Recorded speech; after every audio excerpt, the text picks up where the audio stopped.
మనకు ప్రియమైన వారు కోల్పోయినప్పుడు, కొడుకు కానీ కూతురు కానీ చచ్చిపోయినప్పుడు వచ్చే తుఫాను మనందరికీ, అలాంటి కష్టాల్లో ఉన్నవారికి, అలాంటి బాధల్లో ఉన్నవారికి దేవుడు యోహాను సువార్త 11వ అధ్యాయము 25వ వచనంలో, యోహాను సువార్త 11వ అధ్యాయము 25వ వచనంలో కొడుకుల్ని కూతుర్ని పోయిన వారికి, చనిపోయిన వారికి దేవుడు ఈ విధంగా అభయమిస్తూ ఉన్నాడు.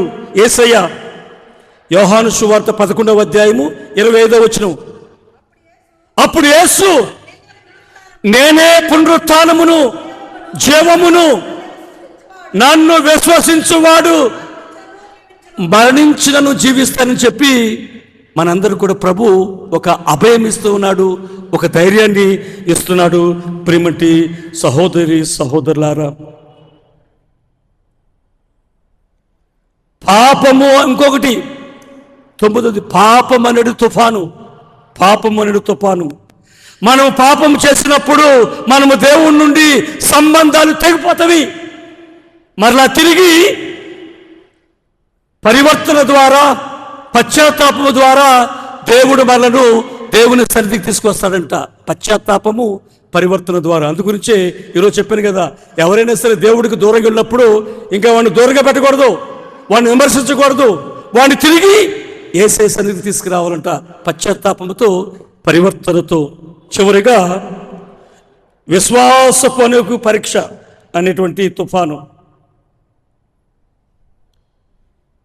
ఇర్మియా గ్రంథము 43వ అధ్యాయము 2వ వచనము, ప్రభువు మనను ఒంటరిగా విడవడంట. ప్రభువు మనల్ని ఒంటరి వాడిగా విడవడంట. చూడండి అమ్మా, దేవుని యొక్క ప్రేమ ఎంత గొప్పదో. ఆ విశ్వాసం, మనకు దేవుళ్ళ విశ్వాసం ఉంటే, యెషయా గ్రంథము 43వ అధ్యాయం 2వ వచనంలో దేవుడు విశ్వాసం అనేటువంటి పరీక్ష చెప్తున్నాడు. నీవు లోతైన నీటి గుండా నడిచినప్పుడు, అమ్మా చూడండి, నీవు లోతైన నీళ్ళలో వెళ్ళినా సరే నేను నీకు తోడుగా ఉంటాను.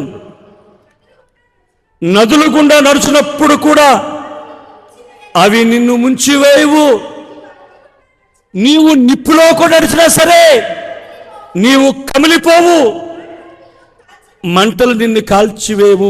ఎప్పుడైతే దేవుడు నీతో ఉంటాడో, నీవు నీళ్ళలో నడిచినా, నదిలో నడిచినా, నిప్పులో నడిచినా దేవుడు నిన్ను కంటికి కరెప్పలాగా కాచి కాపాడతాడంట.